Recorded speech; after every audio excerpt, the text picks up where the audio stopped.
Hi, this is Dan McGuire here, and in this session, we're starting a new section about future things. This is question number 124 in the book, 200 questions about the Bible and the Qur'an. And here's the question. Are the words prophet and prophecy used primarily in reference to a person who by the gift of God has knowledge of future things? Yes, in the Bible, but no, in the Qur'an. In the Bible, both in Arabic and in Hebrew, the word prophet is a nabi or a nebi. This is one who can see into the future. The definition of a prophet in the Bible, in 1 Samuel 9:9, it says this: Formerly in Israel, when a man went to inquire of God, he spoke thus, Come, let us go to the seer. For he who now is called a prophet was formerly called a seer. So what is the prophet seeing? He's seeing into the future by the prophetic gift of God. God is showing him what's going to happen in the future, and he's called a seer, or now it's called a prophet. 1 Samuel 12:16-17 says this, Now therefore stand and see this great thing which the Lord will do before your eyes. It's something that's going to happen in the future. I will call to the Lord, and he will send thunder and rain, that you may perceive and see that your wickedness is great. So in the book of Samuel, this is what happens. He challenges the people with what he's going to do, and he does it, and it shows that God is with him. In the New Testament, in the Injil, Mark 13:23, it says, Jesus said, Take heed. See, I have told you all things beforehand. What's he doing? Jesus is telling what's going to happen in the future. And in fact, in Revelation 19:10, the verse says this, The testimony of Jesus is the spirit of prophecy. This is the proof that Jesus was from God, is because he could tell what was going to happen. He knew what was in the past. He knew what was going to happen in the future. He knew both things coming and going. There's a guy in John chapter 4:29. He says, Come see a man who told me all things I ever did. Is not this the Christ? Yeah, that is Jesus. Jesus is the Christ. He knew, he's like an x-ray machine. He could read people's minds. He knew what their past was. He knew what their future was. However, in John 16:13, it says, However, when he, the Spirit of truth, has come, he will guide you into all truth. He will tell you things to come. Who is the Spirit of truth? It's the Holy Spirit, and this is God. And what does he do? He tells you what's going to happen in the future. He will tell you things to come.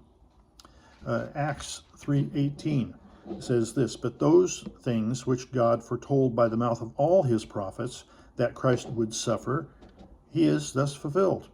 So the prophets in the Old Testament predicted that the Messiah, Christ, would suffer death, that he would die, that he would arise from the dead. And this is what he did. He fulfilled these things which were written about him. Revelation 1:1. It says this is the revelation of Jesus Christ, which God gave him to show his servants things which must shortly take place. Again, the whole book of Revelation is talking about Gaib Haber. Gaib Haber is telling the future. It's Gaib is the unknown, the unseen. It's telling what's going to happen in the future. It's all prophecy, talking about the future. And but when we look at the Quran, we see that there is no prophetic genre in it. There is no understanding of the unseen. There is no understanding of what's going to happen in the future.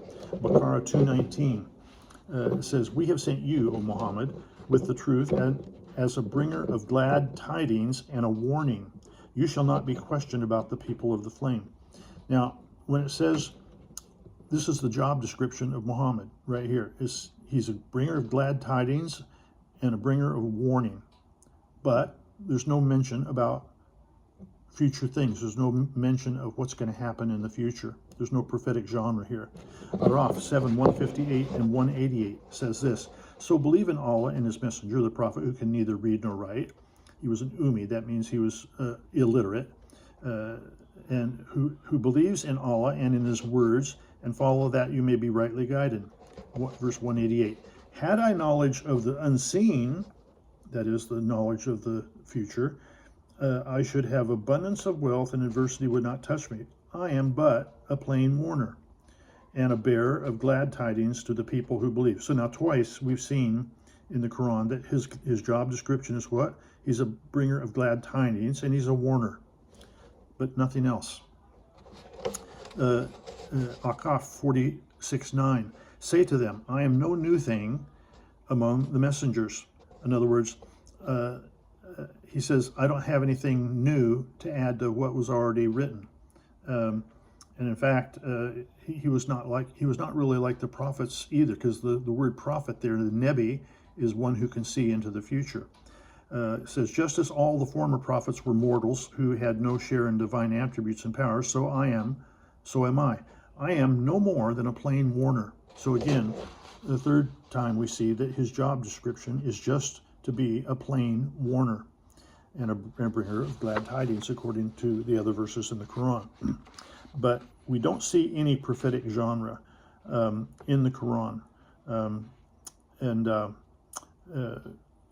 I one time, when I was at the theological faculty in Ankara studying Islamics, I asked one of the doctoral students, I said, he asked me, he said, Dan, you know everything about Islam, why aren't you a Muslim? And I said, well, there's no spirit of prophecy in the Quran. There's no telling of the future. But the Bible is full of this sort of stuff. That's the very definition of the word prophet in the Bible, is a Nebi, one who can see. He's a seer. He sees into the future. And so the question remains, are the words prophet and prophecy used primarily in reference to a person who by the gift of God has knowledge of future things?